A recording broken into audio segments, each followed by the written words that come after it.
The Destroyer is pound for pound the best balloon popper in the game, but which Crosspath you should choose for it and the Carrier Flagship is what we're covering today. To start, the 300 Buccaneer shoots 2 darts every 0.15 seconds that have 4 pierce and deal 1 damage each. And it has the ability to shoot on both sides of the boat, meaning it can double its damage output if balloons are surrounding it. This can lead to some crazy damage output for how cheap of a tower it is, but it does come with the giant flaw of being a water-only tower, so there will not always be a place to put it. Now, upgrading this guy to a 320 is where the real fun begins, as the Destroyer will start shooting 10 flaming grapes on top of the 2 darts. These grapes deal 1 damage, have 1 pierce, have the ability to pop lead and frozen balloons, and apply a damage over time effect that does 1 damage every 1.5 seconds for 3 seconds. And just like the darts, these grapes can be fired on both sides of the ship, meaning this Crosspath can allow for 24 total projectiles to be shot per attack from this one Buccaneer, which is why it pairs so well with an Alchemist and Brickle, as both of these towers add to the pierce and or damage of each projectile, making for one deadly combo. Compare this to the 302 Buck, which can detect camo balloons, gains 18% range, and gives +1 pierce to its darts. This gives up the huge projectile count for camo detection, which is not a great trade-off, but if no external camo detection is possible, it is a decent option. Now, based off that, you can probably guess that the 320 Buccaneer is better in just about every scenario, as long as you have some form of camo detection, as the sheer number of projectiles shot from this guy is insane. And luckily, this Crosspath decision extends to the 5XX Carrier Flagship as well, as the Hotshot Grapes do give it more DPS than the other option.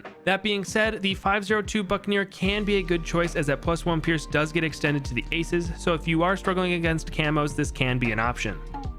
Why does sending balloons at your opponent increase your eco? What about paying to send balloons increases your passive money generation?